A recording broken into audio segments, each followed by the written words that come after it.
Before starting this class मैं कुछ बताना चाहूँगा कि बहुत सारे लोगों के मैसेज व्हाट्सअप पे आते हैं, बहुत सारे लोगों के मैसेज टेलीग्राम पे आते हैं, बहुत सारे लोगों के मैसेज पर्सनल मेरे मोबाइल पे आते हैं। ठीक है, सबसे पहले आपको कुछ भी नोट्स चाहिए इस चैप्टर, जैसे मैंने ऑडिट्स के सारे नोट्स, टेस्ट सीरीज के रिगार्डिंग अपडेट्स, हर क्लासेस का लिंक देखो, मैं हर नोट्स में अपने टेलीग्राम चैनल पे अपडेट कर देता हूँ।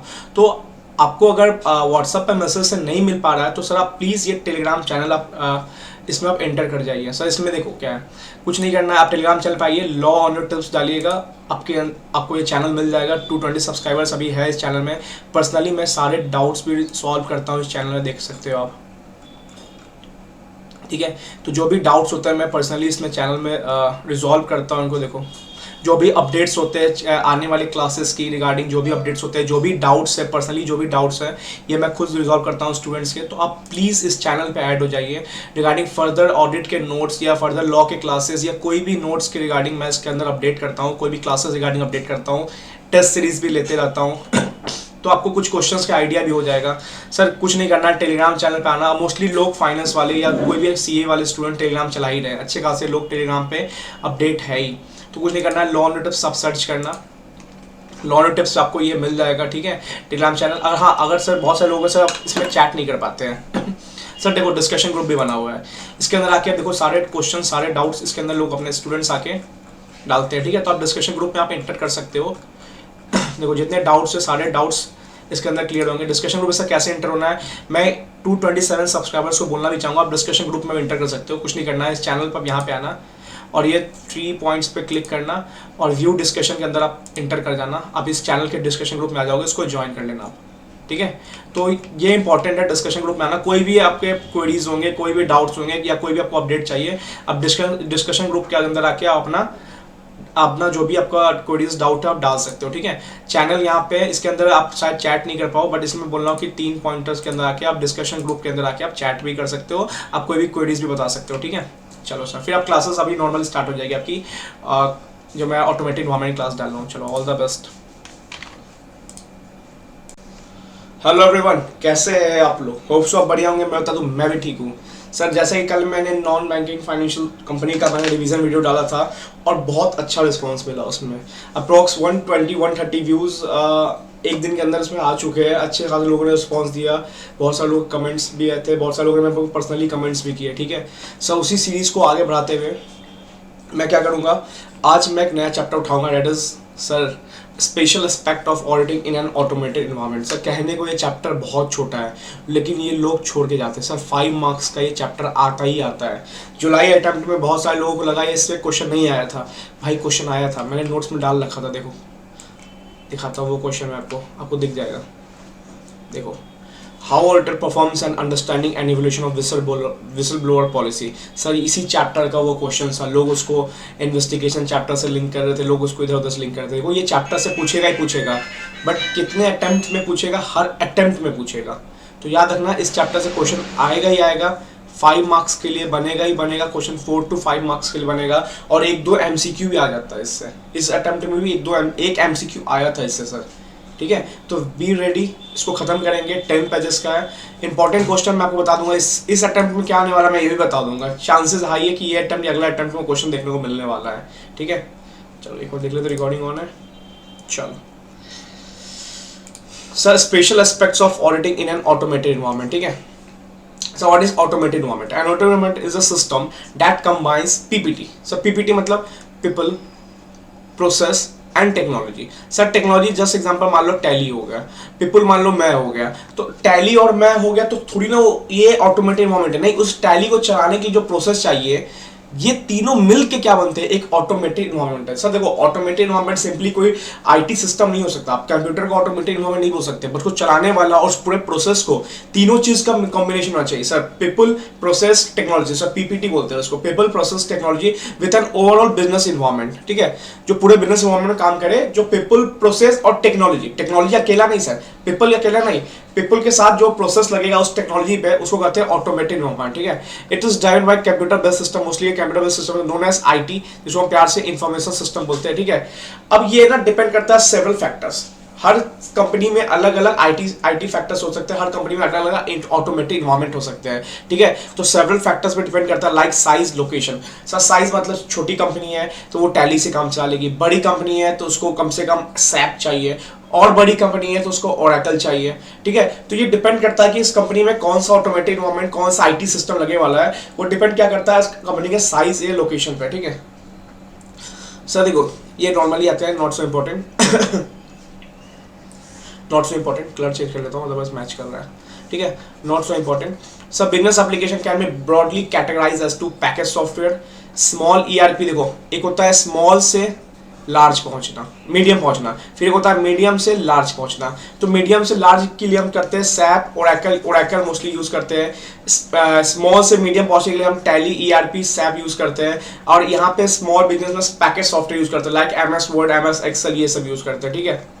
तो डिपेंड करता है कैसा टेक्नोलॉजी है, आपके साइज, लोकेशन में डिपेंड करता है। सर स्मॉल से मीडियम पहुंच रहे हो तो टैली, एसएप का यूज कर सकते हैं। सर मीडियम से हाई पहुंच रहे हो तो ओरेकल का यूज कर सकते हैं। सर स्मॉल ही है हमारा तो पैकेज सॉफ्टवेयर कोई भी लेके अपना काम चला सकते हैं, ठीक है। ईआरपी डेटाबेस क्या क्या होता है, देखो Oracle operating system, Windows database होता है। हार्डवेयर क्या होता है, सर्वर्स, या सर्वर कर लें, servers, network devices, router, firewalls. Hardware होता है जो इसको बोलते हैं हम टच कर सकते हैं, ठीक है। नेटवर्क क्या होता है हमने पढ़ा है, सर लैंड वैन, local area network, wide area network, जो क्या करता है कनेक्शंस के लिए यूज होता है, फिजिकल, एचवीएफसी, पीएसी, ठीक है। ये इंपॉर्टेंट नहीं है, ठीक है। इंपॉर्टेंट क्या, देखो ये बस नाम के लिए समझ लेना, ये समझ लेना, हाँ पैकेज सॉफ्टवेयर में वर्ड आता है, स्मॉल से मीडियम पहुंच रहे हो तो सैप और ईआरपी का यूज कर सकते हो, मीडियम से हाई पहुंच रहे हो तो ओरेकल का यूज कर सकते हो। सर अब इस अटेम्प्ट में मेरे को लग रहा है सबसे हाईली इंपॉर्टेंट सर ये क्वेश्चन, और रियल टाइम इन्वायरमेंट, ये मोस्टली बैंकिंग्स में यूज होता है या रेलवेज में। सर क्या है, a real time environment is a type of automated environment. Sir real time मतलब ऑन टाइम, इसको बोलते हैं sir on time. Is a type of automate है, यस ऑटोमेटेड इन्वायरमेंट है, क्योंकि कहीं ना कहीं टेक्नोलॉजी है, कहीं ना कहीं पीपल है, कहीं ना कहीं प्रोसेस। अभी देखेंगे क्योंकि आईआरसीटीसी में बुक करते हो तो सॉफ्टवेयर होता है, उसको बुक कौन करता है, ऑटोमेटिक नहीं होता, पीपल करता है, उस पूरे बुकिंग प्रोसेस को प्रोसेस करता है। तो कहीं ना कहीं रियल टाइम इन्वायरमेंट, या बैंकिंग में आप देखते हो ट्रांजेक्शंस करते हो तो ठीक है सॉफ्टवेयर तो है, बट उसको करने वाला कोई ना कोई क्लर्क या मान लो कोई ना कोई तो रहता है, पर्सन रहता है जिसको ट्रांजेक्शन कंप्लीट करता है और पूरा प्रोसेस होता है उसका। तो एक कहीं ना कहीं रियल टाइम इन्वायरमेंट क्या है, ऑटोमेटेड इन्वायरमेंट। जो मैं पढ़ा ऑटोमेटेड में क्या होता है sir, PPT, people process technology, in which business operations and transactions are initiated, देखो and processed and record। देखो 20,000 का ट्रांजेक्शंस किया, मान लो इसके पास एंट्री आया, इसने एंट्री प्रोसेस किया, मतलब इनिशिएट किया, फिर एंट्री को प्रोसेस किया, ठीक है। फिर क्या हुआ, वो रिकॉर्ड हुआ एंट्री, ठीक है। इमीडिएटली हुआ, सारा काम क्या हुआ, इमीडिएटली हुआ। 20,000 का ट्रांजेक्शंस हुआ, मान लो डिपॉजिट किया, पैसा उसके पास आया, उन्हें उसने इनिशिएट किया, फिर प्रोसेस किया, फिर क्या हुआ, वो ट्रांजेक्शंस किया तो वो रिकॉर्ड हुआ ट्रांजेक्शन। तो ये सारा क्या हुआ, इमीडिएटली हुआ, ऑन टाइम हुआ, विदाउट हैपन एनी डिले। क्योंकि किसी भी एक प्रोसेस में दिक्कत आया तो कहीं ना कहीं ये रियल टाइम मोमेंट रहेगा ही नहीं रहेगा, फिर ये ब्रेक हो जाएगा। तो कहने के लिए रियल टाइम मोमेंट सबका कॉम्बिनेशन में बहुत इंपॉर्टेंट है, ठीक है। ऑन टाइम प्रोसेसिंग होना चाहिए, ऑन टाइम इनिशिएशन होना चाहिए, ऑन टाइम रिकॉर्डिंग होना चाहिए। अगर रिकॉर्डिंग नहीं हुआ तो रियल टाइम होगा ही नहीं, होगा, कहीं ना कहीं ब्रेक हो जाएगा, कहीं ना कहीं रिस्क होने के चांसेस हाई है, ठीक है। Sir real time environment application components highly important, ये पूरा एक क्वेश्चन ड्राफ्ट हो सकता है रियल टाइम इन्वायरमेंट बारे में, पूछेगा आपसे कंपोनेंट्स क्या क्या होते हैं रियल टाइम इन्वायरमेंट के। सर 4 कंपोनेंट्स होता है, पहला होता है एप्लीकेशन, दूसरा होता है मिडिलवेयर, तीसरा होता है नेटवर्क्स, चौथा होता है हार्डवेयर। सर एप्लीकेशन मतलब सिंपल सी बात, आप अपने ऑफिस में कौन सा एप्लीकेशन यूज कर रहे हो, जीनियस कर रहे हो, क्लियर टैक्स कर रहे हो, आप टैली कर रहे हो, तो कहीं भी आप रियल टाइम में काम हो रहा है तो वो कौन सा एप्लीकेशन यूज कर रहा है, SAP, core banking application, facility to facilitate transactions.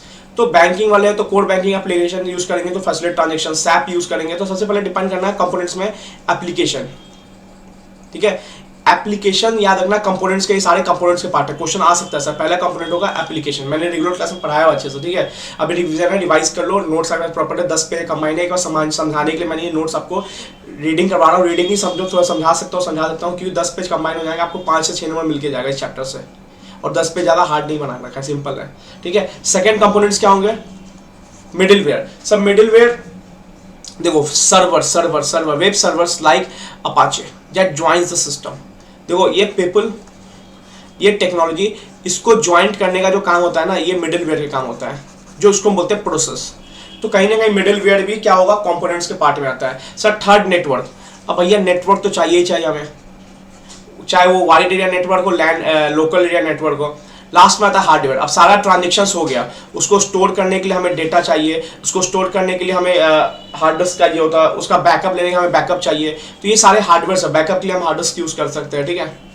तो कहीं ना कहीं कंपोनेंट्स क्या क्या हो, ये चारों कंपोनेंट्स बहुत एक दूसरे से इंटरलिंक्ड है। अगर एप्लीकेशन नहीं होगा तो एंट्री जाएगी कहाँ पे, मिडलवेयर नहीं होगा तो प्रोसेसिंग होगी कहाँ से, नेटवर्क नहीं होगा तो भैया ये आप इनिशिएशन कहाँ से कर पाओगे, नेटवर्क ही नहीं रहेगा तो कोई ट्रांजेक्शन कंप्लीट ही नहीं हो पाएगा, हार्डवेयर नहीं रहेगा तो डॉक्यूमेंटेशन कहाँ से रहेगा, क्योंकि प्रोसेस में स्टोर भी तो होना चाहिए। तो कहीं ना कहीं सारे कंपोनेंट्स और सारे कंपोनेंट्स एक दूसरे से इंटरलिंक्ड है, ठीक है। सुनो, to facilitate transactions in real time it is essential to have the systems network all time, ठीक है। कहीं ना कहीं सब चीज हमें चाहिए एनी टाइम, हर time. Any failure sir, any failure in one lead to unavailable and loss in goodwill and revenue of the company. Sir एक भी गलत फेलियर हो गया आपका, चाहे आपके पास नेटवर्क नहीं रहा, चाहे आपके पास हार्डवेयर नहीं रहा, चाहे आपके पास मिडलवेयर नहीं रहा, कहीं ना कहीं आपका गुडविल लॉस सब कर सकता है आपकी कंपनी का, क्योंकि आपके पास रियल टाइम, आपने बोला है आप बैंकिंग फैसिलिटी रियल टाइम दे रहे हो, आप IRCTC फैसिलिटी रियल टाइम दे रहे हो, तो कहीं ना कहीं आपको सारे कंपोनेंट्स को प्रॉपर्ली ऑर्गेनाइज करके चलना पड़ेगा, ठीक है। सुनो, अब यहाँ से स्टार्ट करते हैं। ये यहाँ पे हो गया सर, देखो इस अटेम्प्ट का मैं सबसे इंपॉर्टेंट क्वेश्चन मान रहा हूँ, डबल स्टार मान रहा हूँ, सबसे इंपॉर्टेंट क्वेश्चन है। अगर कुछ आया तो इस चैप्टर्स में लगता है चांसेस यहीं से आने वाला है। और एक और बताऊंगा, एक क्वेश्चन और है, ठीक है। अभी मैं देखा हूँ MTP में घुमा है वो क्वेश्चन, और ये इसी नोट्स पे मिल जाएगा आपको वो क्वेश्चन, ठीक है। MTP में चेक कर लेना इस बार के। सर देखो, अब बात आता है there are also risk of cyber attacks. हाँ, जहाँ पे IT वहाँ पे साइबर अटैक रिस्क होगा ही होगा, इसलिए IT इंफॉर्मेशन टेक्नोलॉजी एक्ट 2002 या 2000 बना हुआ है, ठीक है। याद नहीं आ रहा है, देख लेना, 2002 या 2000 बना हुआ है IT information technology act for क्यों, साइबर अटैक्स के लिए। सो हमें सबसे पहले साइबर अटैक से बचने के लिए हमें कम से कम अपनी कंपनी का रिस्क और कंट्रोल लगाना पड़ेगा, क्योंकि रिस्क पता चलेगा तभी हम कंट्रोल लगा पाएंगे, कौन सा कंट्रोल वहाँ पे सूटेबल है, कौन सा कंट्रोल सूटेबल नहीं है। तो सबसे पहले हमें अंडरस्टैंड क्या करना होता है, रिस्क। आप जब भी पढ़ते हो, तैयारी करते हो बोझ ग्रुप की, आप सबसे पहले रिस्क पता लगाते हो, हमारा रिस्क क्या है इंस्टाग्राम, हमारा रिस्क क्या व्हाट्सअप, हमारा रिस्क क्या फेसबुक, तभी उसको मिटिगेट करते हैं कि हाँ हम आज से बंद कर देंगे, हम कंट्रोल लगा देंगे, हम फोन फेंक देंगे। तो ये सब कंट्रोल्स है। तो पहले रिस्क तो पता करो, रिस्क कौन कौन से है, तो अंडरस्टैंड करो रिस्क एंड टाइमली मॉनिटर, उसको टाइमली मॉनिटर करो। ये नहीं कि पता चला दिसंबर में एग्जाम है, मान लो मई में एग्जाम है, और आप 30 अप्रैल को आप क्या कर रहे हो, आप इसको मॉनिटर कर रहे हो। भाई बहुत टाइम निकल चुका रहेगा, करना है तो 1 अप्रैल को ही मॉनिटर कर देना इसको, तब से 45 डेज पहले मॉनिटर कर दो, ठीक है। चलो, यार सबसे पहले साइबर अटैक से बचने में क्या करना पड़ेगा, रिस्क पता करना पड़ेगा, फिर क्या करना पड़ेगा, कंट्रोल लगाना पड़ेगा। परफेक्ट। अब सर बात आता है, ये क्वेश्चन यहाँ से भी आता है, बट ये ज़्यादा इंपॉर्टेंट नहीं है। Understanding of an automated government company is read as per SA standard in 315 में पता है सर, जहाँ पर रिस्क असेसमेंट, रिस्क वो करते हैं, बिजनेस को समझते हैं वहाँ पे, ठीक है। तो auditor understanding of an automated includes, अब कैसे ऑडिटर, मान लो ये ऑडिटर आया, अब उसको बिजनेस को अंडरस्टैंड करना है, पता है 315 बिजनेस को अंडरस्टैंड करते हैं, तो वो क्या क्या अंडरस्टैंड करेगा, ये क्वेश्चन आ सकता है। तो ऐसे क्वेश्चन आ सकता है, तो ऑडिटर का अंडरस्टैंडिंग में ऑटोमेटिक हम इंक्लूड्स क्या क्या आएगा, एज पर 315 के ऑडिटर को क्या क्या अंडरस्टैंड करना पड़ेगा ऑटोमेटिक इन्वायरमेंट के बिजनेस को समझने के लिए। तो पहला पॉइंट याद रखना, ये 5 देखो, जहां पॉइंटर्स वहां पे अपनी कान खोल लेना, समझ जाना, चांसेस हाई रहते हैं, ठीक है।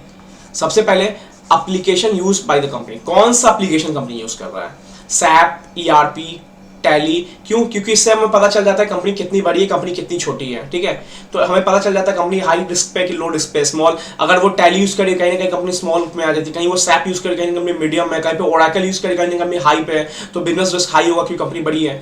फिर detail of IT infrastructure components for each application. Sir देखो, हमने अभी देखा सर कंपोनेंट्स क्या क्या होते हैं, तो सारे की डिटेल निकाल लेना कि हाँ क्या क्या डिटेल उसने आपने कंपोनेंट्स में क्या क्या लगा रखा है, हर कंपोनेंट्स अलग अलग होता है, बैकअप के लिए उन्होंने क्या लगा रखा है, नेटवर्क के लिए उन्होंने क्या लगा रखा है, ये सब याद करना पड़ेगा। आपने शॉर्टकट बना लेना है AMNH, ठीक है, AMNH, ठीक है। तो जो भी बना लें, ह्यूमन बना लेना, यू लगा लेना अपने अंदाज से, या NAMH जो बना लेना अपने हिसाब से, ठीक है, ठीक है। चलो ठीक है, तो IT इंफ्रास्ट्रक्चर कंपोनेंट्स पता करना पड़ेगा हमें ईच एप्लीकेशन का, कौन कौन सा है, ठीक है। थर्ड में क्या है, nature, size of business, structure, governance. अब पता करो कि कितनी बड़ी बिजनेस है,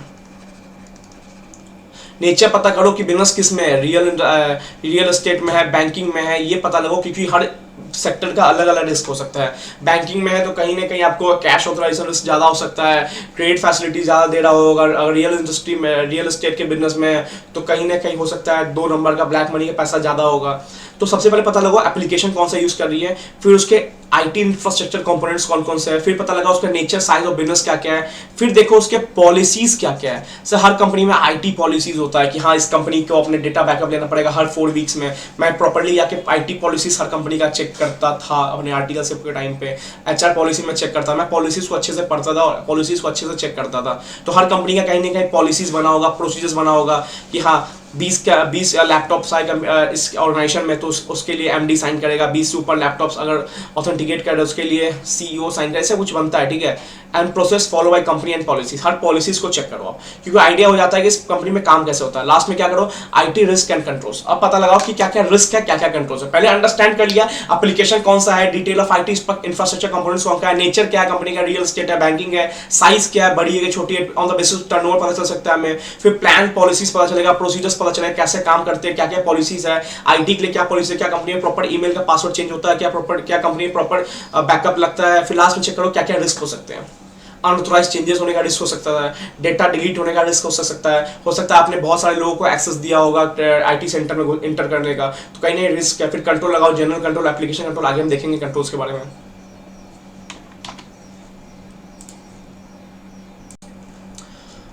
चलो अब आगे देखते हैं हम।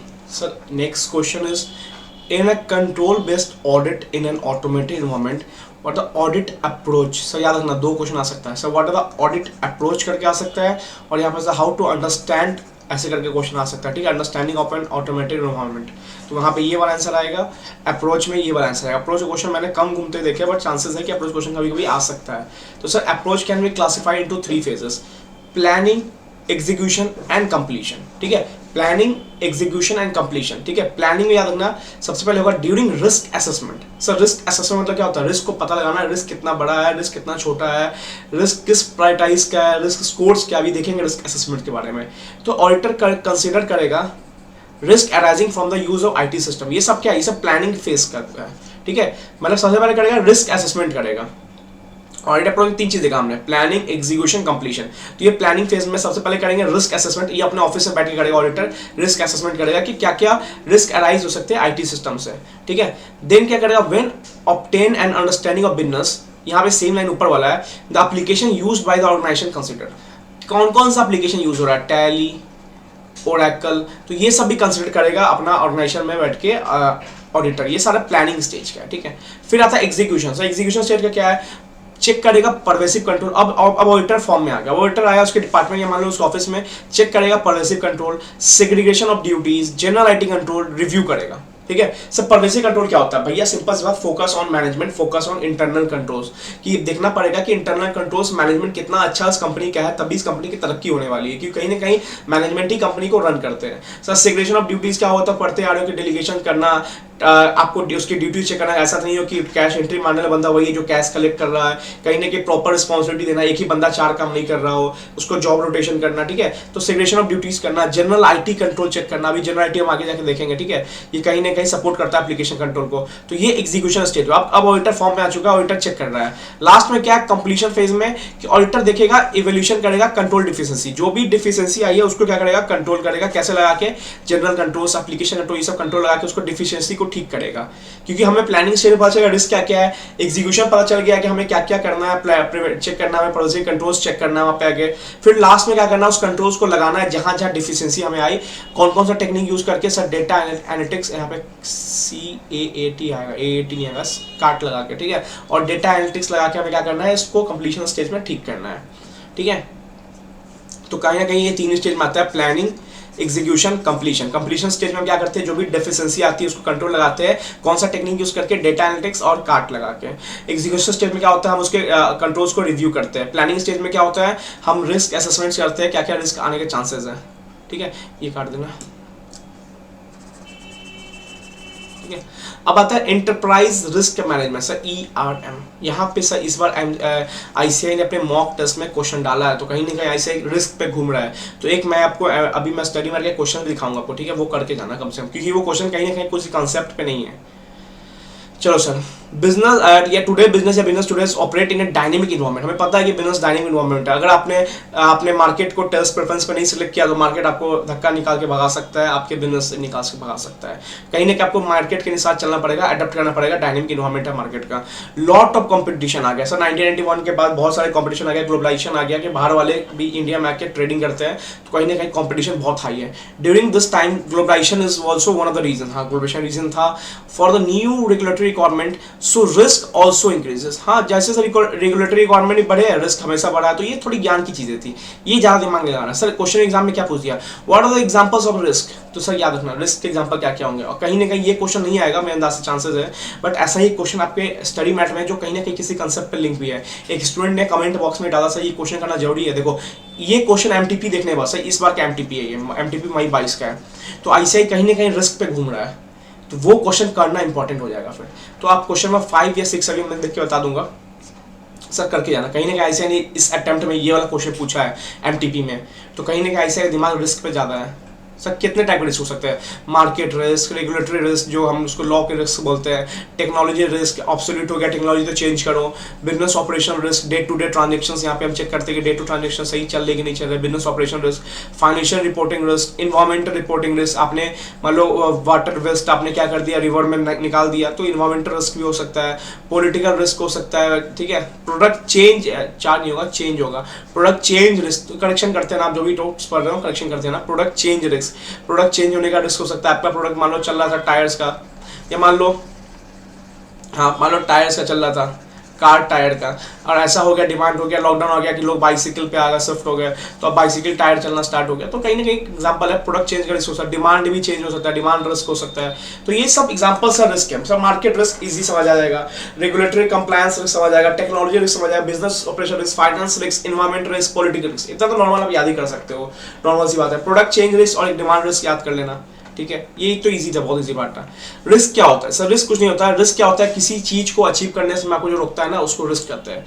आपका ऑब्जेक्टिव है सर सीए फाइनल क्लियर करना 1 अटेम्प्ट, ये मान लो सीए फाइनल क्लियर करना, अब उसको रोकने के लिए आपके क्या क्या चीज आ गई, इंस्टाग्राम, व्हाट्सअप, फेसबुक, तो ये रिस्क होता है। ये रिस्क वो चीज होता है जो आपके ऑब्जेक्टिव को अचीव करना, आपके गोल को अचीव करने से रोकता है, ठीक है। तो risk is the possibility that an event will happen which prevent a company from achieving its objectives, prevent करता है कंपनी को ऑब्जेक्टिव से रोकने के लिए। So we apply risk management, हम क्या करते हैं फिर रिस्क मैनेजमेंट अप्लाई करते हैं, that is known as enterprise risk management. Risk को मैनेज करना, रिस्क को मिटिगेट करना, रिस्क को अवॉइड करना, आगे देखेंगे। तो it is a combination of people process techniques to mitigate and monitor risk. ये भी वही है, पीपीटी है, पीपल प्रोसेस एंड टेक्निक्स होते हैं एंटरप्राइज रिस्क मैनेजमेंट में, जो क्या करता है रिस्क को मिटिगेट करता है और मॉनिटर करता है कि हाँ, मिटिगेट मतलब कम करना, मॉनिटर मतलब कि जो रिस्क कम किया उसको चेक करता है ना कि दोबारा ना वो उत्पन्न हो जाए या दोबारा ना वो जनरेट हो जाए, ठीक है।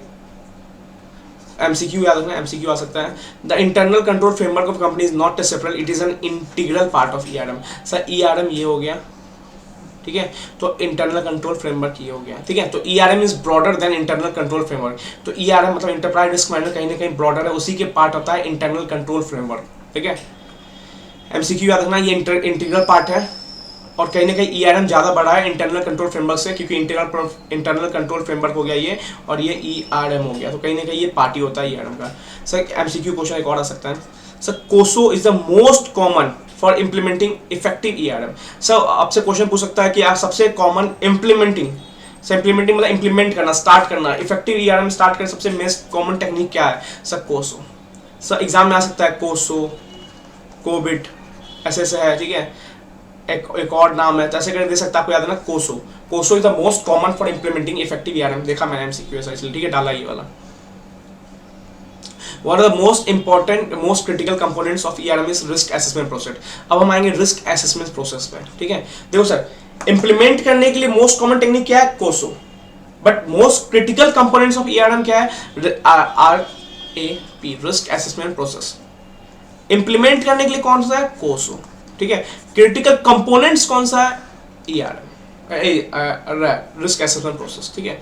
अब आते हैं risk assessment process. Sir question आ चुका है, आने के चांसेस फिर से हाई है, ऐसे ही क्वेश्चन डेटा एनालिटिक्स से आ चुका है, ठीक है, तो थोड़ा चांसेस बढ़ जाते हैं, ऐसे क्वेश्चन आई से टच करता है। तो risk assessment process involves considering the risk identification. देखो रिस्क असेसमेंट प्रोसेस के अंदर क्या क्या आता है, देखो रिस्क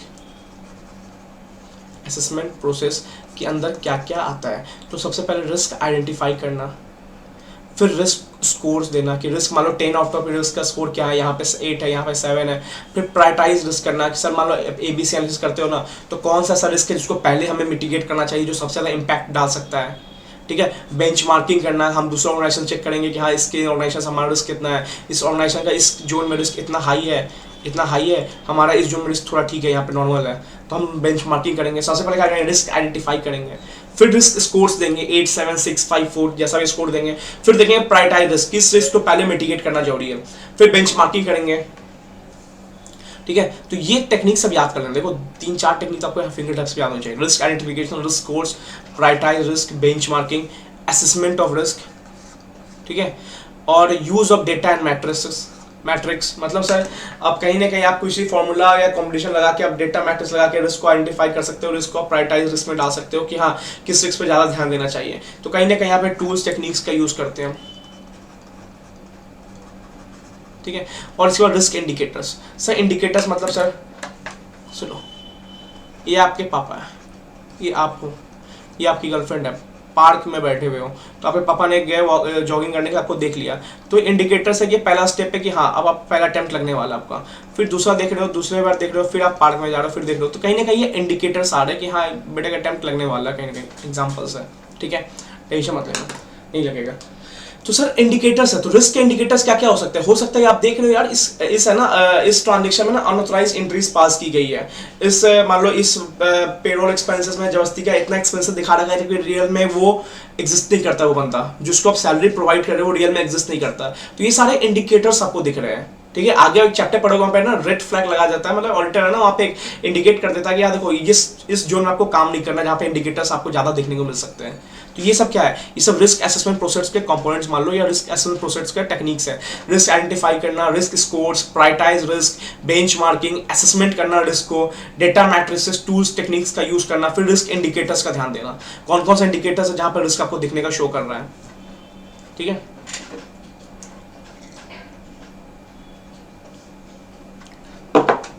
अब बात आते हैं हम रिस्क असेसमेंट प्रोसेस, वो कैसे काम करता है। अब देखो हर चीज का करने का टेक्निक है, ये क्वेश्चन आना जाने ज्यादा चांसेस आते हैं, जहां पे डबल स्टार लगे ना वहां पे अपना कान खोल के सुन लेना भाई, और याद ही कर लेना इस चलो। इस बार के अटेम्प्ट में यही क्वेश्चन आया था, सिंपल बताता हूँ, देखो अभी दिखा लेता हूँ। ये है ना, बस यहाँ पे ये नहीं आके ये आ गया था। लगभग सारे पॉइंट्स इसके सेम ही थे, understand business model, define business objective and goal, identify source data.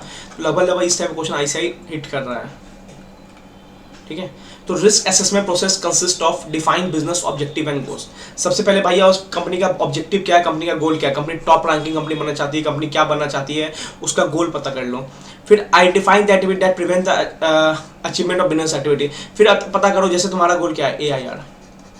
ठीक है, तुमने अपना गोल पता कर लिया। रिस्क असेसमेंट प्रोसेस का हमारा गोल ये होता है, पहले पता करो कंपनी की ऑब्जेक्टिव या कंपनी का बिजनेस का गोल ऑब्जेक्टिव क्या है।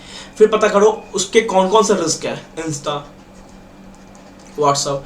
फिर उसको असेस करो कि भैया कितना इंपैक्ट कर सकता है। इंस्टा हमारे प्रिपरेशन पे 2 घंटा इंपैक्ट कर सकता है, व्हाट्सअप हमारे प्रिपरेशन में 1 घंटा इंपैक्ट कर सकता है। और इंपैक्ट ऑफ सच रिस्क, वही मैं बोल रहा हूँ, असेस करो, पता लगाओ और इंपैक्ट लगाओ कि इंस्टाग्राम हमारे 2 घंटा इंपैक्ट कर सकता है, व्हाट्सअप 1 घंटा इंपैक्ट कर सकता है। तो वही बात है, रिस्क को पता लगाने के बाद हमें पता करना है रिस्क क्या क्या इंपैक्ट डाल सकता है। मान लो टेक्नोलॉजी रिस्क है, तो टेक्नोलॉजी रिस्क हमारे काम पे 1 घंटा का इंपैक्ट डाल सकता है। मार्केट रिस्क हमारा रेवेन्यू गिरा सकता है।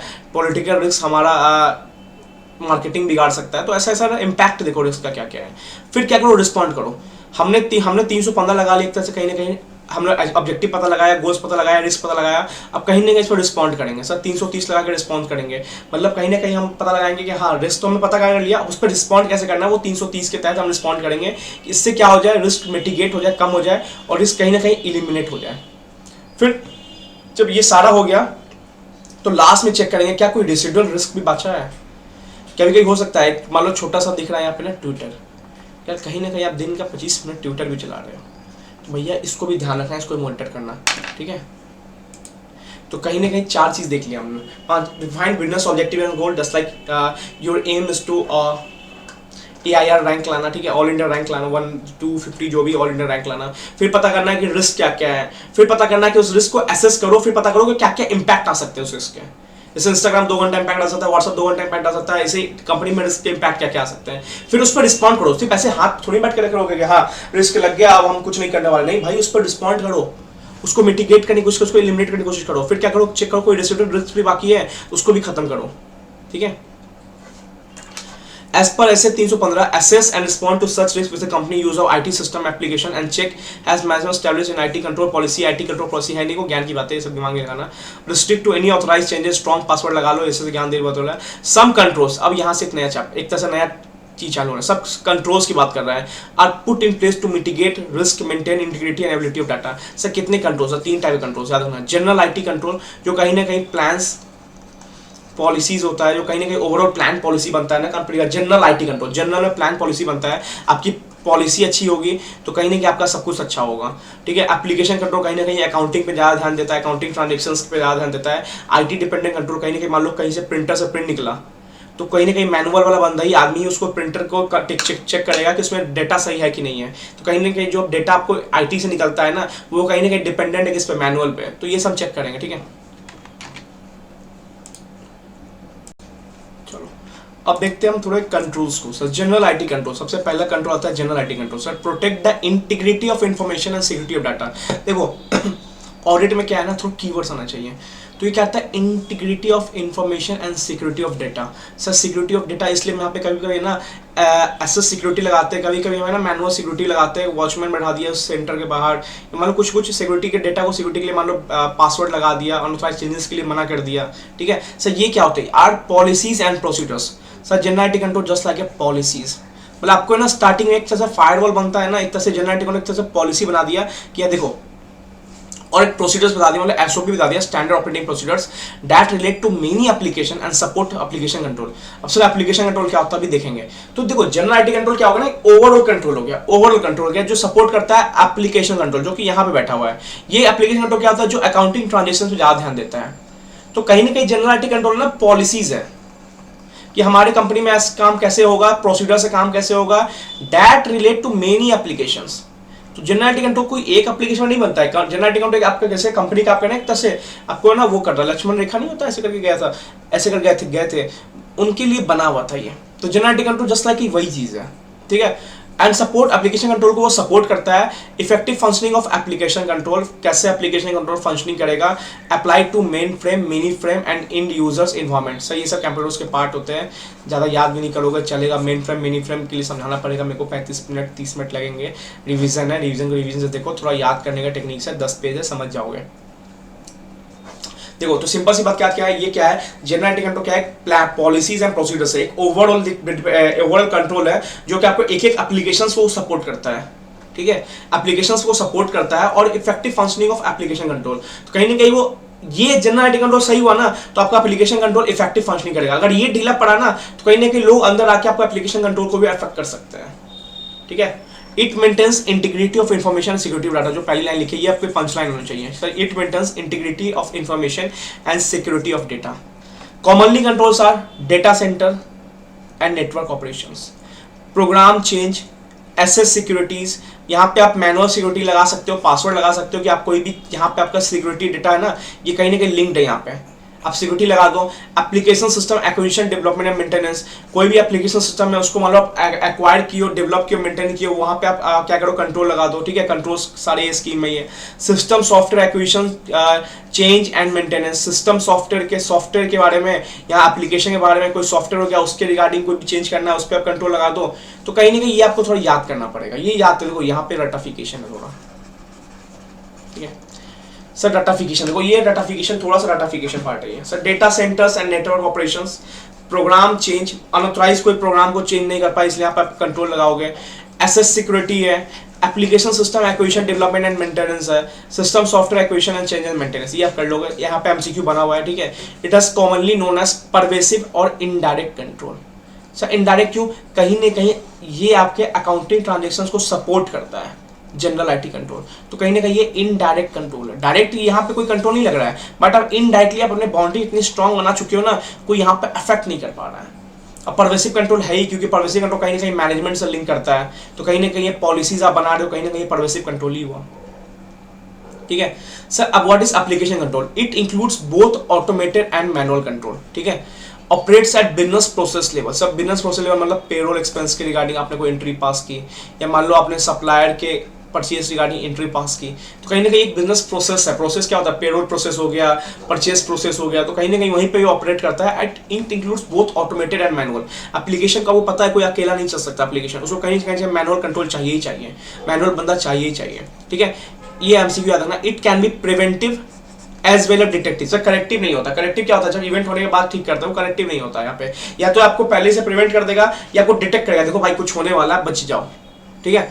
So to ensure the integrity of accounting records. यहाँ पे क्या था, इंटीग्रिटी ऑफ इंफॉर्मेशन, और यहाँ पे स्पेसिफिक अकाउंटिंग रिकॉर्ड्स पे काम करता है। तो यहाँ पे क्वेश्चन बना हुआ है, ठीक है। तो याद रखना ऑटोमेटेड और manual control operates the business process level. कोई भी पेरोल प्रोसेस हो गया, सप्लायर प्रोसेस, परचेज प्रोसेस हो गया, तो वहां पे वो काम करता है, क्योंकि यहाँ पे अकाउंटिंग कहीं ना कहीं यहाँ पे अकाउंटिंग इफेक्ट है पेरोल प्रोसेस पे। सब प्रिवेंटिंग और डिटेक्टिव नेचर का होता है। अकाउंटिंग रिकॉर्ड्स को वो क्या करता है, इंटीग्रेट, मतलब अकाउंटिंग रिकॉर्ड्स के क्या करते हैं, डेटा को प्रिवेंट करता है and helps to ensure the data initiate, record and process all accurate. तो देखो ये कहीं ना कहीं अकाउंटिंग रिकॉर्ड्स के डेटा पे ज्यादा काम कर रहा है एप्लीकेशन कंट्रोल, क्योंकि एप्लीकेशन मोस्टली अकाउंटिंग डेटा ही मारते हैं। सैप हो गया, टैली हो गया, ओरेकल हो गया, तो कहीं ना कहीं है ना उसके डेटा को इनिशिएट करता है, प्रोसेस करता है, एक्यूरेटली जाना चाहिए सब कुछ। सर एग्जांपल्स का क्वेश्चन बना हुआ है, अभी और एग्जांपल्स देखेंगे हम।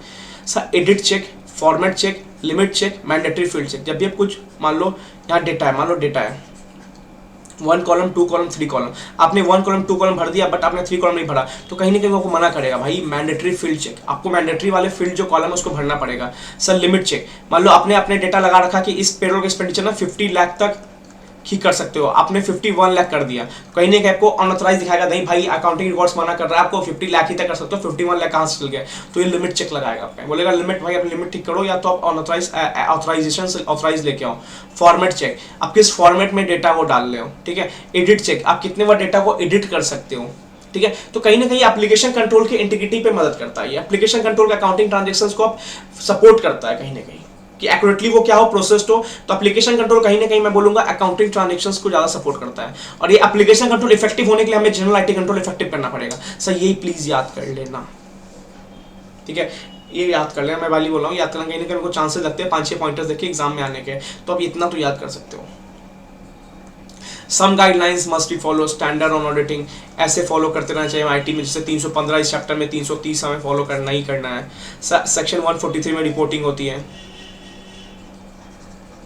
IFCR internal financial control, financial reporting, ये कहीं ना कहीं इंटरनल कंट्रोल पे होता है कि हमारा इंटरनल कंट्रोल सही है कि नहीं है, क्या इंटरनल कंट्रोल है भी कि नहीं है, क्या इंटरनल कंट्रोल हमारा फाइनेंशियल सही है नहीं है, जैसे पेरोल हो गया, ह्यूमन रिसोर्स हो गया, मान लो हमारा कैश ट्रांजेक्शन हो गया, बिल्स बैंक रिकन्सिलिएशन हो गया, तो ये सबको देखते हुए चलना है। सर कोसो, Covid, CSF payment, card security, ये सबको गाइडलाइंस को फॉलो करना है। तो ये ज़्यादा इंपॉर्टेंट नहीं है, ये मैंने सही डाल दिया था, कुछ गाइडलाइंस लिखे हुए थे, लास्ट पेज में मिल जाएगा आपको।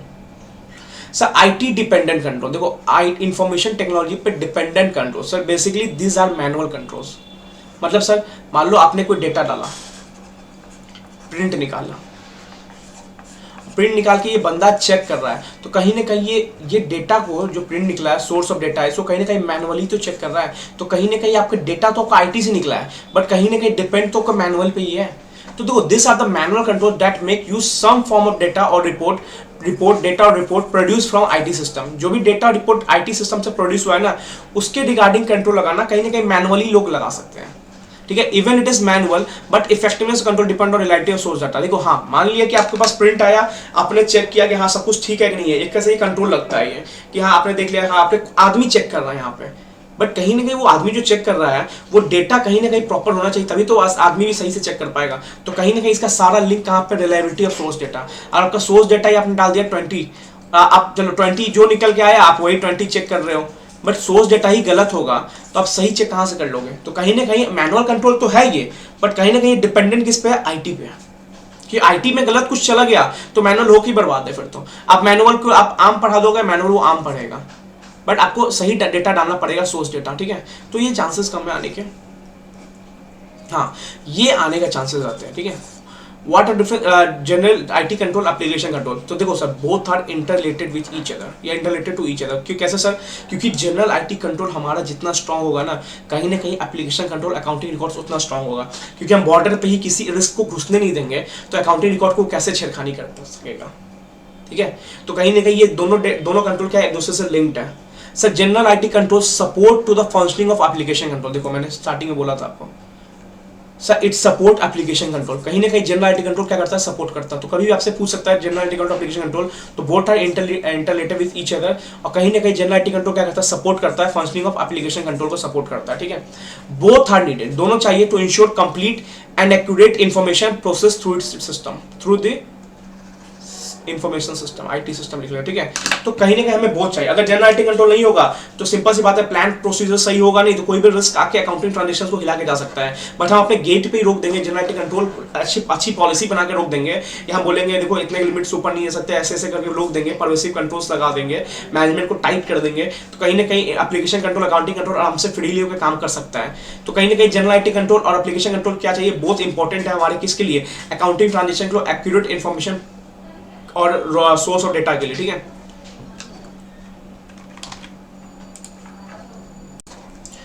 चलो अब देखते हैं हम सर एंटिटी लेवल कंट्रोल, ठीक है।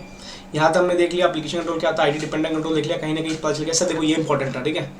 अब है entity level control, sir the controls that operates across the company. Sir entity level control नाम से पता चलता है कि पूरे एंटिटी पे लग रहा है, at all levels from top management to lower department. Sir top से लेके लोअर डिपार्टमेंट तक जो कंट्रोल लगता है ना, सबके काम पे जो हम मॉनिटरिंग करते हैं ना कहीं ये क्या होता है, एंटिटी लेवल कंट्रोल होता है। And at the transactions level, sir एक एक ट्रांजेक्शंस पे जो कंट्रोल होता है वो एंटिटी लेवल कंट्रोल्स होता है। तो कहीं ना कहीं entity level control is a vast concept, is a broad concept. कहीं ना कहीं वो टॉप मैनेजमेंट को भी देखता है, कहीं ना कहीं वो लोअर डिपार्टमेंट्स मैनेजमेंट को देखता है, और हर ट्रांजेक्शंस पे कहीं ना कहीं लगता है, ट्रांजेक्शन लेवल पे भी लगता है, is known as entity level control, ठीक है।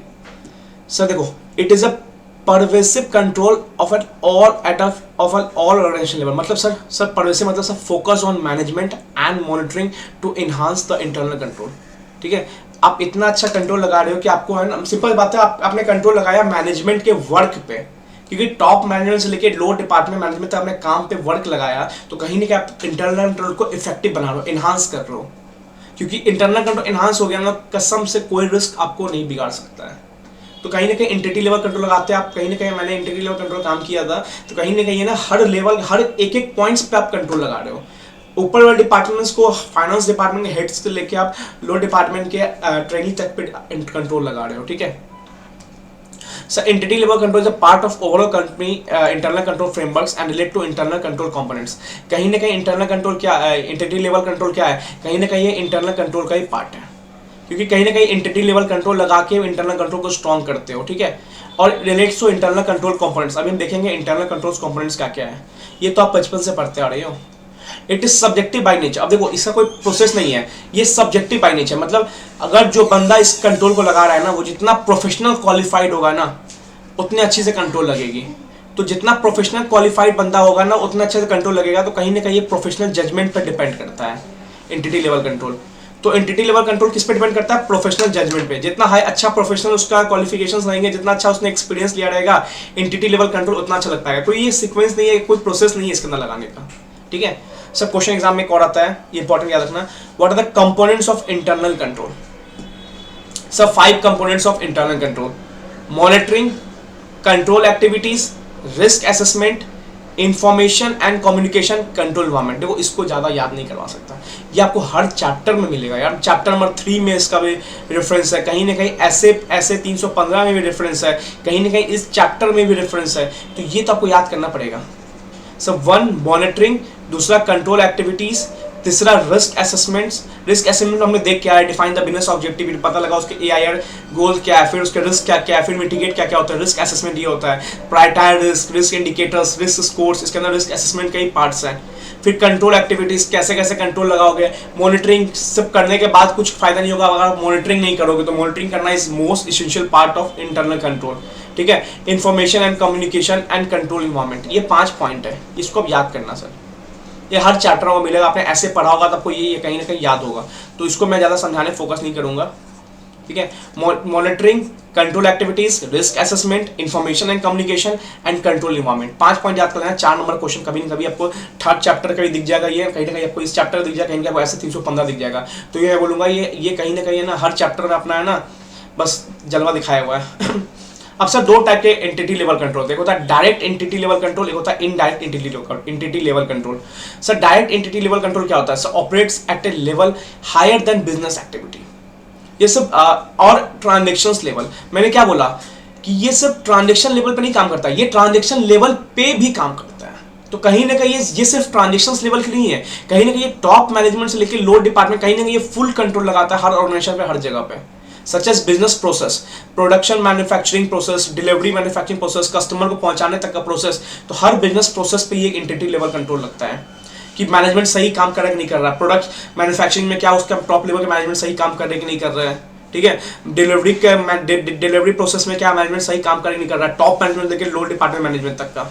कोई एक ट्रांजेक्शन में नहीं कर रहा है कि मैंने डिलीवरी का 80 लाख का ट्रांजेक्शन कर दिया मैं वही चेक करूंगा, नहीं, ये कहीं ना कहीं हायर लेवल पे काम करता है, ठीक है। Business process level, sub process level, account balance level, to prevent, detect and correct statement in timely manner. हाँ, ये करेक्ट भी करता है, ठीक है। अगर कुछ गलतियां दिख रही है तो उसको सुधारेगा भी, ठीक है। तो क्या क्या इसके एग्जांपल्स है? बिजनेस प्रोसेस रिव्यू करना, मतलब आपने कोई पॉलिसी बना दी, आपने कोई एसओपी बनाया होगा, स्टैंडर्ड ऑपरेटिंग प्रोसेस, उसको रिव्यू करके ठीक करना। मॉनिटरिंग करना, देखो सारे को एक चीज बताता हूँ, आप कितना भी बस प्लान पॉलिसी प्रोसीजर बना लो, अगर आप मॉनिटरिंग नहीं करोगे, अपने काम को चेक नहीं करोगे, अपने काम को प्लान के प्रोसीजर्स को देखोगे नहीं, तब तो कोई काम नहीं आएगा, ठीक है। तो मॉनिटरिंग करना, मॉनिटरिंग ऑफ एक्टिविटीज कंट्रोल करना, ठीक है, internal by the internal audit function. तो ये सब क्या एग्जांपल्स है। तो कहीं ना कहीं इंटरनल एंटिटी लेवल कंट्रोल है ना, कहीं ना कहीं बिजनेस प्रोसेस पे लगता है, कहीं ना कहीं हाई लेवल पे काम करता है, टॉप डिपार्टमेंट से लो डिपार्टमेंट तक, कोई ट्रांजेक्शन तक लिमिट नहीं रहता है इसका, ठीक है।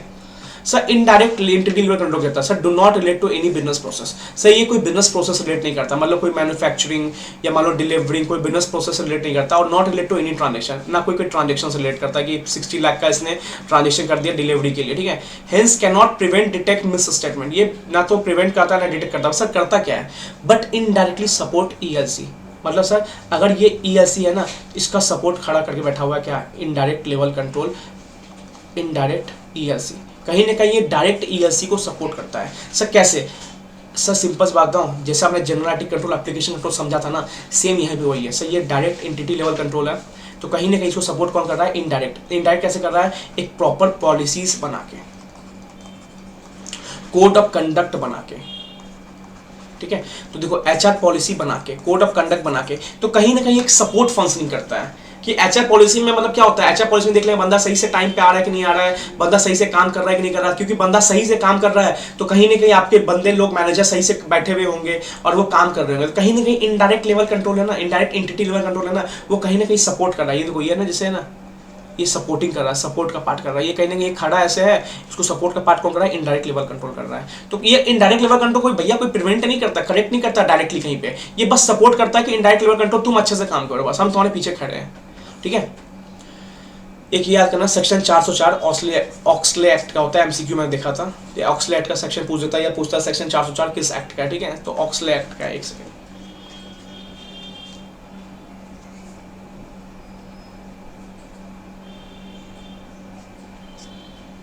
ठीक है। चलो अब बात है कोविड का फुल फॉर्म याद करना, control objective for information and related techniques, ठीक है। कंट्रोल ऑब्जेक्टिव फॉर, ये फुल फॉर्म याद करना। कंट्रोल, देखो जहां से क्वेश्चन आया मैं सब बता रहा हूँ, एमसीक्यू क्वेश्चन है यहाँ पे। कोविड का फुल फॉर्म पूछता है control, O for objective, I for information and related techniques, ठीक है। कोविड का फुल फॉर्म यही है, ठीक है। सर ऑक्से सेक्शन 404 ऑक्सले एक्ट याद रखना, 404 सेक्शन क्या है? ऑक्सले एक्ट पूछ सकता है, सेक्शन 404 क्या है? Oxley act. ये क्वेश्चन आया तब पूछना। अब देखो ये जून अटेम्प्ट, ये जुलाई, हाँ सॉरी जुलाई अटेम्प्ट में क्वेश्चन आया, लोग घबरा गए, क्वेश्चन आया कहाँ से?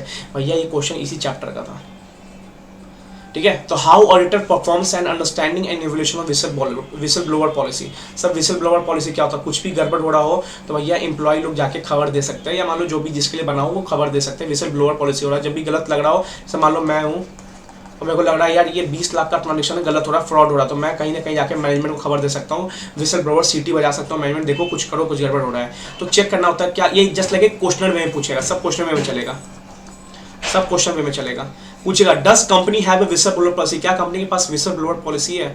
चलो पॉलिसी है तो क्या पॉलिसी प्रॉपर डॉक्यूमेंट है? क्या पॉलिसी अप्रूव हुई है बोर्ड ऑफ डायरेक्टर्स है? क्या पॉलिसी अप्रूव भी हो गई? क्या पॉलिसी हर एम्प्लॉयर को कम्युनिकेट हुई है कि हाँ देखो हमारे कंपनी में ये पॉलिसी है? क्या हर एम्प्लॉयर अवेयर है इस पॉलिसी से? क्या उसको उस रिगार्डिंग प्रॉपर ट्रेनिंग मिला है कि कुछ भी गलत हो तो हमें बताना है? तो कहीं नहीं क्वेश्चन में चल रहा है सब कुछ। क्या कंपनी पॉलिसी है? क्या कंपनी पॉलिसी अप्रूव हुई? तो एक स्टेप है, क्या पहले कंपनी पॉलिसी है, क्या कंपनी पॉलिसी डॉक्यूमेंट या अप्रूव हुई है, क्या हर आदमी को वो कम्युनिकेट हुआ है अपने एम्प्लॉयर को, तभी तो वो बता पाएंगे। कम्युनिकेट ही नहीं हुआ तो कहाँ से पता चलेगा उनको कि हर लोग को उसकी रिगार्डिंग ट्रेनिंग मिला है, क्या हम उसको मॉनिटर कर रहे हैं कि हर एम्प्लॉय सही से काम कर रहा है कि नहीं कर रहा है, कि डिवीजन तो नहीं है ऐसा कोई पॉलिसी में। तो कहीं नहीं सिक्वेंस ये 5 नंबर क्वेश्चन आया था, 5 से 4 नंबर का, लोग घबरा गए कहाँ से क्वेश्चन है, ऐसा एक कैटेगरी का चैप्टर ही है और हर एक छोटे छोटे कॉन्सेप्ट को मैंने निकाल कर रखा है। मैं लास्ट में बताऊंगा कौन सा इंपॉर्टेंट टॉपिक आपके लिए। प्रोसेस लेवल कंट्रोल देख लेना, कुछ ज़्यादा इंपॉर्टेंट नहीं है, ठीक है। This are the significant account balance to understand the financial item line when entity level control is effective. देखो एंटिटी लेवल कंट्रोल इफेक्टिव रहेगा तो कहीं ना कहीं auditor should reduce the sampling, तो कहीं ना कहीं प्रोसेस लेवल कंट्रोल आपके एक प्रोसेस पे डिपेंड करता है, जैसे पेरोल के जो भी अकाउंटिंग प्रोसेस है ना वहाँ पे ये डिपेंड करता है, ठीक है। तो कहीं ना कहीं नाम ही है प्रोसेस लेवल कंट्रोल, तो कहीं ना कहीं किसी भी प्रोसेस के, मानो मैन्युफैक्चरिंग प्रोसेस है वहाँ पे कोई भी अकाउंटिंग है ना उस पर डिपेंड करता है। तो this are the significant account balance to understand the financial item line को समझने के लिए। तो कहीं ना कहीं ऑब्जेक्टिव पूछ सकता है आपसे, तो किसको समझने के लिए? फाइनेंशियल आइटम लाइन समझने के लिए। कोई भी प्रोसेस के फाइनेंशियल आइटम लाइन समझने के लिए हम प्रोसेस लेवल कंट्रोल लगाते हैं। अगर कंपनी में इफेक्टिव कंट्रोल है ना, क्या करते हैं, एंटिटी लेवल कंट्रोल अच्छा लगा हुआ ना। एंटिटी लेवल कंट्रोल क्या होता है, जस्ट मैंने समझाया था। देखो एंटिटी लेवल कंट्रोल क्या होता है, जो टॉप डिपार्टमेंट से लेकर लो डिपार्टमेंट लगता है, कहीं ना कहीं पॉलिसीज प्रोसीजर्स को सही करता है ना। तो सिंपल सी बात है, अगर कंपनी में एंटिटी लेवल कंट्रोल अच्छा है, सुनो, कंपनी में ELC अच्छा है, तो कहीं ना कहीं हम प्रोसेस लेवल कंट्रोल थोड़ा कम लगा के भी काम चला सकते हैं, क्योंकि हमने बेस अच्छा बना रखा है, हमने पॉलिसी प्रोसीजर्स अच्छा बना रखा है, हमने SOP अच्छा बना रखा है, ठीक है। तो ये इंपॉर्टेंट नहीं है, पर याद रखना ये फाइनेंशियल आइटम्स पे डिपेंड करता है। आइटम लाइन समझने के लिए उसके रिगार्डिंग कंट्रोल्स बनता है। तो एंटिटी लेवल कंट्रोल अच्छा है, एंटिटी ELC कंट्रोल अच्छा है, तो कहीं ना कहीं हम रिड्यूस कर सकते हैं प्रोसेस लेवल कंट्रोल, ठीक है। सर डेटा एनालिटिक्स, अगर मैं बोलूँ इस अटेम्प्ट के लिए सबसे लेस्ट इंपॉर्टेंट, क्योंकि जलवा दिखा दिया इसने, इस अटेम्प्ट दिसंबर 21 में इसका क्वेश्चन आ चुका था, तो चांसेस कम ही रहते हैं क्योंकि ऐसे हमेशा नया ट्राई करता है, बट ठीक है फिर भी याद रख लो। Sir is simply known as generating and preparing meaningful information from raw data. मान लो मैं आपको ऐसे डेटा दे दूँ, मैं बोलूँ सवारो इसको, तो उसको प्यार से सवारने को कहते हैं डेटा एनालिटिक्स। मतलब रॉ डेटा को मीनिंगफुल इंफॉर्मेशन बनाना, बचपन से पढ़ते आए सर, डेटा को इन्फॉर्मेशन रॉ डेटा, जैसे आपको क्लाइंट्स है ना आपकी GST-1 फाइल करने देते हैं ना, तो एक रॉ डेटा भेज देते हैं। देखो हमारे पास ये इनवॉइस है, इनवॉइस नंबर अलग अलग है, कभी 5 इनवॉइस चल रहा है डेट का, कभी 7 चल रहा है, कभी 1 चल रहा है, तो ये रॉ डेटा है। इसको हम कन्वर्ट करते हैं एक्सेल में, टैली बना के क्या मीनिंगफुल इन्फॉर्मेशन एक अरेंज करते हैं इन सीक्वेंस ऑर्डर में। तो simply known as generating and preferencing meaningful information from raw data by using, अब ये जो टूल का यूज करते हैं ना हम लोग, इसको करते हैं कौन सा टूल, देखो डेटा एनालिटिक्स, ठीक है। डेटा एनालिटिक्स टेक्निक्स टूल कहते हैं इसको, डेटा एनालिटिक्स। जो क्या होता है डेटा एनालिटिक्स, सिंपल क्या होता है, रॉ डेटा को मीनिंगफुल इंफॉर्मेशन में कन्वर्ट करने के टेक्निक्स को कहते हैं डेटा एनालिटिक्स। जो भी टूल्स टेक्निक्स का यूज करते हैं उसको कहते हैं डेटा एनालिटिक्स, ठीक है। सर कॉमन मेथड्स क्या क्या होते हैं डेटा एनालिटिक्स के, सर काट, जिसको हमने नॉर्मली यूज करते हैं, इसको एडो करते हैं, एंड नहीं है एडो करना, computer assistant and auditing techniques, ठीक है। काट के यूज करते हैं, जो कि आइडिया भी आ सकता है कभी कभी, बट आइडिया ऑडिट के लिए यूज होता है, ठीक है। काट ही है समझो, काट, ठीक है। सर डेटा एनालिटिक्स मेथड, देखो अब ये आ सकता है, अगर आने को आना होगा तो ये आएगा सर, ये मत याद करना। देखो मैं थोड़ा स्मार्ट स्ट्रेटजी करने बोलूँगा, आप चलो बेट लगा लो ये नहीं आएगा, ठीक है। थोड़ा स्मार्ट स्ट्रेटजी करना, बेनिफिट ऑफ काट है ना, ये नहीं आएगा, चलो ठीक है। स्मार्ट स्ट्रेटजी करो थोड़ा, आपको पढ़ना पढ़ लेना, नोट्स में आपके लिखा है, मैं तो इसे कट दिया हूँ, मेरा चांसेस है बिल्कुल नहीं आएगा। दिसंबर 21 में 5 नंबर आ चुका, अब दोबारा नहीं पूछेगा इसे। सर कॉमन मेथड्स, हाँ ये आ सकता है, मेथड्स पूछ सकता है, मैंने दोनों लिखा, आंसर लिख दिया, मेरे को डर लगा कि यार ये पूछा है मैं समझ नहीं पाया, बट ये पूछा भी ये था, बट मैंने दोनों लिखा, फुल मार्क्स आए थे, ठीक है। तो कॉमन मेथड्स क्या है, काट है। तो data analytic methods apply bye auditor for several spectrum topic. देखो डेटा एनालिटिक मेथड है ना, वो ऑडिट में ना अलग अलग एस्पेक्ट्स पे लगा सकता है, यूज कर सकता है डेटा एनालिटिक्स मेथड को। सर मतलब प्रीलिमिनरी एनालिटिक्स, सर ये क्या होता है, मतलब to obtain understanding of business, ठीक है। फाइनेंशियल कंपैरिजन करना, मान लो कि हम है ना प्रीलिमिनरी एनालिटिक्स लगाने वाले, हम कंपनी पहुंचे, हम कंपनी को अंडरस्टैंड करना चाहते हैं, हम कंपनी के फाइनेंशियल्स को अंडरस्टैंड करना चाहते हैं, तो हमने कंपैरिजन लगाया, हमने प्रीवियस 5 साल के डेटा को रॉ डेटा उठा के एक मीनिंगफुल इन्फॉर्मेशन निकाल लिया। तो फाइनेंशियल कंपैरिजन करना, या मान लो HR के क्या किया, अटेंडेंस शीट को प्रीवियस जाके 5 साल के डेटा को लेके एक कंपेयर बना लिया। तो कहीं ना कहीं प्रीलिमिनरी एनालिटिक्स यही होता है कि प्रीलिमिनरी एनालिटिक्स मतलब प्री, अपने अंडरस्टैंडिंग करने टाइम, अंडरस्टैंडिंग प्री, अभी हम ऑडिट स्टार्ट नहीं किया है, ये क्या बोल रहा है, ऑडिट एस्पेक्ट्स को कब पर, ऑडिट एस्पेक्ट्स में कहाँ यूज कर सकते हो data analytics, to understand business प्री है, अभी अंडरस्टैंड कर लो बिजनेस तो प्री है, तो कहीं फाइनेंशियल अंडरस्टैंड कर लो, ह्यूमन रिसोर्स अंडरस्टैंड कर लो, तो यहाँ पर भी यूज कर सकते हो preliminary analytics. Sir evolution of deficiency, कहीं ना कहीं डिफिशिएंसी अकर किया है आपने, कंट्रोल डिफिशिएंसी हमने देखा था स्टार्टिंग में, तो डिफिशिएंसी को ठीक करने के लिए हमने डेटा चाहिए, तो डिफिशिएंसी को इवैल्यूएट करना, कम करना, मॉनिटरिंग करना में हम आपको डेटा एनालिटिक्स यूज कर सकते हैं। सर रिस्क असेसमेंट्स के समय भी हम डेटा एनालिटिक्स यूज कर सकते हैं। सर फ्रॉड असेसमेंट 240 के समय भी हम डेटा एनालिटिक्स यूज कर सकते हैं कि बहुत सारा डेटा निकाल के लिया है, इस पर फ्रॉड होने के चांसेस है, उसको अरेंज करके एक मीनिंगफुल इन्फॉर्मेशन बना लिए, जो कि डेटा एनालिटिक्स होता है। तो फ्रॉड असेसमेंट, रिस्क असेसमेंट करने के समय कंट्रोल टेस्टिंग, जो कि टू चेक इंटरनल कंट्रोल और वेदर इफेक्टिव और नॉट। यहाँ पे कैसे सिंपल सी बात है, इसमें करना क्या होता है डेटा एनालिटिक्स में, एक रॉ डेटा कलेक्ट करो जो कि एक मीनिंगफुल इन्फॉर्मेशन प्रोवाइड कर दे, जो भी टेक्निक प्रोसेस लगे उसको डेटा एनालिटिक्स बोलते हैं। तो आपको फ्रॉड असेसमेंट करना है, तो उसके लिए भी क्या करो, डेटा निकाल लो, उसको मीनिंगफुल इन्फॉर्मेशन कन्वर्ट कर लो, वो डेटा एनालिटिक्स का काम करेगा। Sir non standard journal entries, ऐसे जर्नल एंट्रीज जो कि है ही नहीं कभी, सब फिक्टिशियस एंट्रीज मार के आप पास कर रहे हो, ठीक है। नॉन रिकरिंग ट्रांजेक्शंस मार रहे हो जो कभी होते ही नहीं थे, फिक्टिशियस ट्रांजेक्शंस मार रहे हो, तो ऐसे ट्रांजेक्शंस को कलेक्ट कर लो, रॉ डेटा बना लो, उसको कन्वर्ट कर लो मीनिंगफुल इन्फॉर्मेशन में, जो कि डेटा एनालिटिक्स से हो सकता है। तो सिंपल सी बात है, डेटा एनालिटिक्स कहाँ कहाँ यूज हो सकता है ऑडिट के काम में। सब preliminary analytics, evolution of deficiency को ठीक करने में, रिस्क असेसमेंट करने में, फ्रॉड असेसमेंट करने में, टेस्टिंग कंट्रोल करने में, non standard journal entries analysis में, ठीक है। चलिए एक दो स्टडी मैट के क्वेश्चंस मैं बता देता हूँ, आप करके जाना, ठीक है। सर देखो, briefly describe the various stages of risk assessment process, ठीक है, एक सेकेंड, ये आंसर देखते हैं इसका।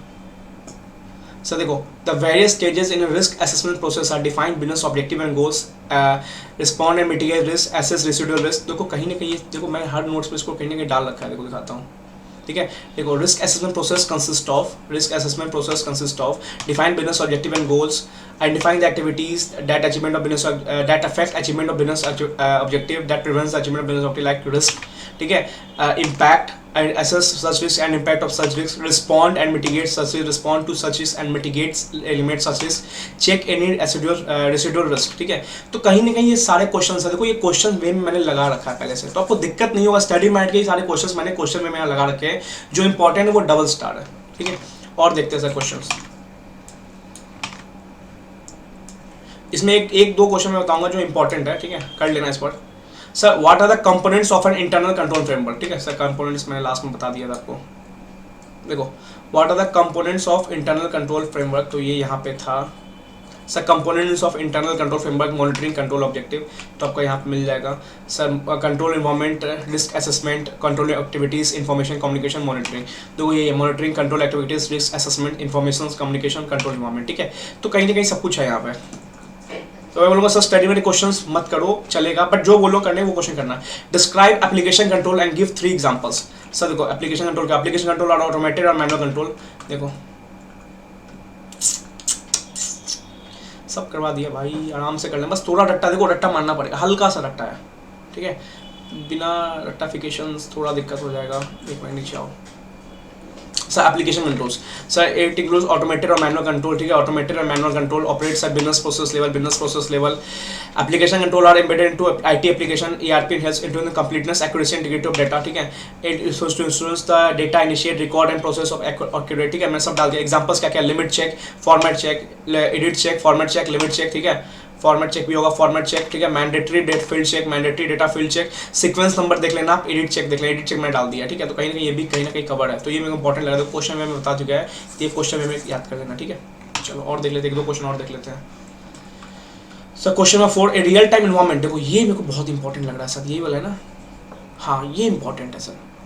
क्वेश्चन नंबर 4 हाईली इंपॉर्टेंट, आप याद रखना सर, 4 मैं बार बार बोल रहा हूँ। Real time moment is a type of automated moment, ऐसे ऐसे करके, तो you are required to name the components of an example of real time moment. Components example बोल रहा, देखो ये मेरे अंदाज से सबसे इंपॉर्टेंट इस अटेम्प्ट का। देखो रियल टाइम मोमेंट के बारे में सारा ज्ञान दे दिया, और रियल टाइम देखो डबल स्टार लगा हुआ। Real time environment is type of automated environment, देखो सब ज्ञान देगा। A real time environment is a real time, it is essential to have a system network application available during all times. A real time environment has several critical IT component factor that enable anytime, anywhere transaction to operate. Any failure even in one component could render the real time system unable and could result in loss of revenue. तो सब कुछ बोला मैंने। Business process level transaction initiate, process and record immediately as they happen without any delay. देखो to facilitate transaction real time, it's essential to have system like network all time. Any failure lead to unable loss in goodwill and revenue. Revenue of the company, loss हो सकता है, revenue of the company, सब कुछ डाल दिया हुआ है। IT real time environment application components क्या क्या है, तो यहाँ पे देखो एप्लीकेशंस, ठीक है, एप्लीकेशंस के अंदर आ गया SAP, ERP, banking code facility डाल दिया, कोड बैंकिंग फैसिलिटी डाल दिया। देखो मिडिलवेयर में आ गया for example web servers like Apache, web server like Apache bike से याद हो जाएगा आपको। नेटवर्क में आपको याद हो जाएगा wide area network, local area network, LAN वैन याद हो जाएगा। हार्डवेयर में आपको server backup, server data backup, तो ये भी क्वेश्चन कवर हो यहाँ पे, ठीक है। क्वेश्चन में देखो मैंने डबल स्टार लगा रखा है, यहाँ पे डबल स्टार लगा रखा है, ठीक है, गुड, चलो थैंक यू। और देखते हैं सर, ये देखो ये एक ऐसा क्वेश्चन है 5 क्वेश्चन जो कहीं ना कहीं कंसेप्ट पे नहीं है इस चैप्टर में। देखो है तो ये इस पे डिपेंड करता है, देखो मैं बताता हूँ 5 नंबर क्वेश्चन दिखाता हूँ आपको, कहीं ना कहीं ये यही है। देखो एग्जांपल ऑफ रिस्क है ना, कहीं ना कहीं यही है, और ICAI ने इसमें मॉक में पूछा भी है, सेम क्वेश्चन है, सेम मॉक देखना, सेम पॉइंट्स है, सब पॉइंट सेम है, बट कहीं ना कहीं ये थोड़ा ना वास्ट कर दिया कंसेप्ट को। 5 नंबर को रिस्क पे ये दिखाता हूँ, Entity risk assessment process, risk can arise or change due to circumstances following: change in operating environment, ठीक है, rapid growth, new technology, new business models. तो देखो कहीं ना कहीं न्यू टेक्नोलॉजी, रिस्क, ये सब है, तो बस इसको याद कर लेना थोड़ा, ये थोड़ा ना एक्सपैंड, ये बोलता है बस ये कि रिस्क कैसे अराइज होता है, क्या क्या सर्कमस्टांसेस में, यहाँ पे क्या एग्जांपल ऑफ रिस्क है, तो ये कहीं ना कहीं थोड़ा आपको याद करना पड़ेगा 5 नंबर, ठीक है। 5 नंबर एक बोलूंगा एक अलग क्वेश्चन है, कहीं ना कहीं आने के चांसेस, क्योंकि ICAI ने रिस्क पे हिट किया मॉक में, ठीक है। देखो auditor can apply the concept of data analytics, 6 number देखो, रिफर पैरा 8, रिफर पैरा 8।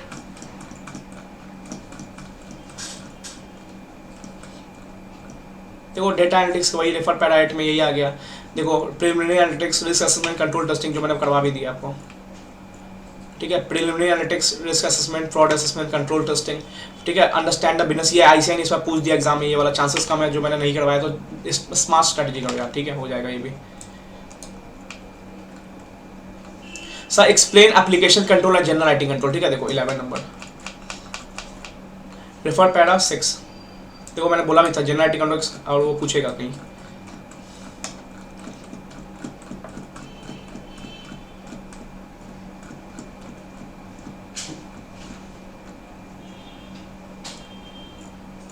इसी में, ठीक है, रुक जाओ। देखो जनरल IT कंट्रोल में मैं डाल दिया data centre, network operation system, software, program chain, SS security, application system acquisition, तो थोड़ा रट्टा वाला यहाँ पे, ठीक है, याद कर लेता। हाँ देखो general IT control, application control, देखो मैंने डाल भी रखा था यहाँ पे, मैंने बोला था इंपॉर्टेंट है। देखो general IT control double star लगा रखा है, जनरल IT कंट्रोल और एप्लीकेशन कंट्रोल, कहीं ना कहीं स्टडी मैट के सारे क्वेश्चंस कांसेप्ट पे क्लियर हो जाते हैं सब, both are interrelated with each other. General IT relationship between application और general IT control such that general IT control need to support the functioning application control, general IT control support to the functioning of application control, and both are needed to ensure complete and accurate information process through IT system, both are needed to ensure complete action through IT system। देखो ये भी question हो गया आपका, ठीक है। तो कहीं ना कहीं सारे क्वेश्चंस मैंने कवर, जो बता दिया मैंने 5 नंबर देख लेना, ठीक है, उसके अलावा सब क्वेश्चन मैंने कवर करवा दिया है, ठीक है। Explain some of the international IT related standard guidelines framework, COSO Oxley act मैंने बताया था, उसमें लिखवाया हुआ था, सब सिंपल सा। देखो ये मैंने ना सम गाइडलाइंस में लिख दिया था, इसलिए मैंने बोला कि एक चीज़ अलग से ऐड किया था मैंने, स्टैंडर्ड ऑडिटिंग सेक्शन 147, 143, IFCR, कोसो, कोविड, ये सब गाइडलाइंस है, ये सब देख लेना, इंपॉर्टेंट नोट्स, इंपॉर्टेंट क्वेश्चन, ठीक है। तो कहीं ना कहीं देखो सब कुछ कवर है। In risk audit approach can be classified in 3 broad phases: comparing, planning, execution, completion. You are required to briefly explain the relevant constraint for every phase, ठीक है। 7 नंबर देखो, 7 number, para number 4, para number 4 देखो planning, execution, completion, identifying significant, देखो risk assessment, understand, evaluate, test probability, देखो ये समझना। देखो during risk assessment auditor should understand risk arising from new to IT system, ठीक है। Assessing integrity control, IT governance to be understood, progressive control duties check करना, during test for result of general IT control, nature timing at complete stage, evaluation of control difference, मैंने सब 5-6 point डाल दिया इसमें, ठीक है। तो ये हो जाएगा, ठीक है। तो आपको समझ आ गया होगा सारा गेम कैसा है, आपने सब क्वेश्चन मैंने देख लिया। क्वेश्चन नंबर 5 एक याद रखना, study matter question number 5 important है, याद करके चले जाना। बट इस चैप्टर में मैं बोलूँगा सबसे इंपॉर्टेंट क्वेश्चन अगर जाना होगा सर ये याद कर जाना इस बार के लिए, IT एप्लीकेशन कंपोनेंट्स, ठीक है। That's it, all the best. ये चैप्टर हो गया कंप्लीट, कल कोई और चैप्टर देखेंगे। मैंने इंश्योरेंस चैप्टर सोचा था डालने का, बट ठीक है, मेरे को एक लॉ का रिवीजन वीडियो और डालना है, वो डालने के बाद कल मैं डाल लूँगा इंश्योरेंस कंपनी वाला चैप्टर रिवीजन ऑडिट में, ठीक है।